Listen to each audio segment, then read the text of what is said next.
எங்க வீட்ல என்ன டிஸ்கஷன் நடக்குதோ இல்லையோ பொலிட்டிக்கல் டிஸ்கஷன் கண்டிப்பா நடக்கும். டிஎம்கேன்னு ஒரு பொலிட்டிக்கல் பார்ட்டி மேல எனக்கு அட்ராக்ஷன் வர முதன்மையான காரணமா இருந்தது அவங்க தமிழ் கொடுத்த இம்பார்ட்டன்ஸ் தான். அப்புறம் பல விஷயங்கள் சொல்லலாம். அவங்க சோஷியல் ஜஸ்டிஸ் பாலிசிஸ், எஜுகேஷனுக்கு கொடுத்த importance, women welfare scheme, infrastructure, industrial growth, secular schemes, welfare ஸ்கீம்ஸ்னு சொல்லிக்கிட்டே போலாம். ஆனா எல்லாத்துலயும் சின்ன சின்ன ப்ராப்ளங்கள் இருந்துகிட்டே இருந்தது. சோஷியல் ஜஸ்டிஸ் பாலிசிஸ்ன்னு சொல்லும் போது அது கவர்மெண்ட் லெவல்ல தான் இருந்தது. பிரைவேட் செக்டார்ல இன்னும் பீப்புள் வந்து இன்இக்வாலிட்டிஸ் ஃபேஸ் பண்ணிக்கிட்டே தான் இருக்காங்க. எஜுகேஷன் growth ஒரு பக்கம் நடந்தது. ஆனா படிச்சுட்டு வர இளைஞர்களுக்கு அவங்களுக்கு ஏத்த சாட்டிஸ்ஃபேக்டரி ஜாப்ஸ் கிடைக்கிறது இல்ல.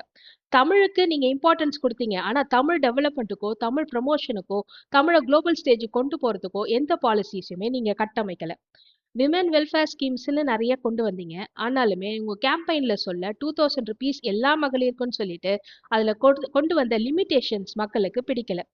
இன்ஃப்ராஸ்ட்ரக்சர் டெவலப்மெண்ட் நடக்குது தான். ஆனாலுமே இன்னும் அர்பன் ஏரியால டிராஃபிக் ப்ராப்ளமோ, மழை வந்ததுன்னா வாட்டர் லாகிங் ப்ராப்ளமோ கன்டினியூஸா நடக்குது. இண்டஸ்ட்ரியல் டெவலப்மெண்ட் ஒரு பக்கம் நடக்குது. நெறைய சின்ன கம்பெனிஸ், பெரிய கம்பெனிஸ் வராங்க. ஆனா அவங்க ப்ரொவைட் பண்றதெல்லாம் லோ பேயிங் ஜாப்ஸ் தான். இதனால தான் டிஎம்கே தோத்துச்சா? இல்ல வேறு பல காரணங்கள் இருக்கா? நான் சில பாயிண்ட்ஸ பாயிண்ட் அவுட் பண்ணி இன்னைக்கு டிஸ்கஷன ஸ்டார்ட் பண்ணலாம்னு நெனைக்கிறேன். ஃபர்ஸ்ட் வந்து டிஎம்கேவ எல்லாருமே நெப்போ பார்ட்டினோ, டைனாஸ்டிக் பொலிட்டிக்கல் பார்ட்டினோ நெனைக்கிறாங்க.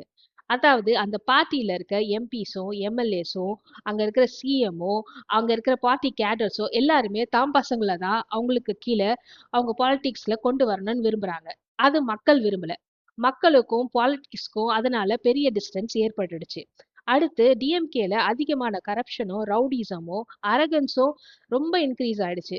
பார்ட்டி கேடட்ஸ் கூட காமன் பீப்புள மதிக்கிறதே இல்ல. அவங்க எல்லாரையுமே ஒரு அரகன்ஸோட தான் ட்ரீட் பண்றாங்க. அடுத்தது ஆல்கஹால்.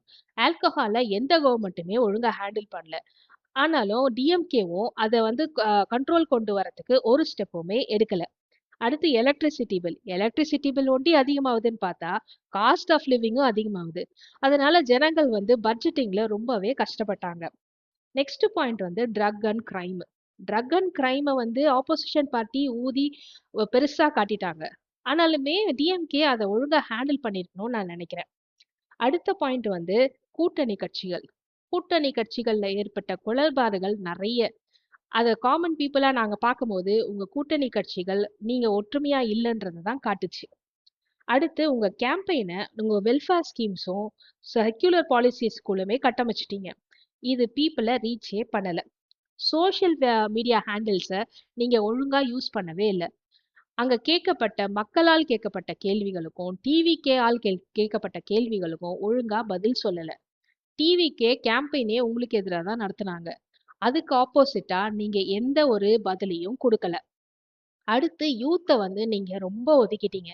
அவங்க என்ன சில லட்சம் பேரு தானே. அவங்க என்ன டிஃபரன்ஸ் பண்ணிட போறாங்கன்னு நீங்க நெனச்சீங்க. ஆனா இந்த எலக்ஷனையே தலைகீழா திருப்பி போட்டது அவங்க தான்.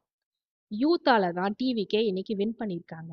அவங்க ஆர்கானிக்கா நடத்தின சோஷியல் மீடியா கேம்பெயின் தான் டிவிகே வின் பண்றதுக்கு முக்கியமான ஒரு காரணமா இருந்திருக்கு. நான் இதுதான் நினைக்கிறேன் மெயின் பாயிண்ட்ஸ். டிஎம்கே இந்த எலெக்ஷனை லூஸ் பண்றதுக்கான மெயின் பாயிண்ட்ஸ் நான் நினைக்கிறேன். இதுல நான் கன்க்ளூஷனா என்ன சொல்ல விரும்புறேன்னா, TVK had only one target, that is you, and it hit that point vigorously. But you had a wrong target and failed miserably. Thank you. Bye bye.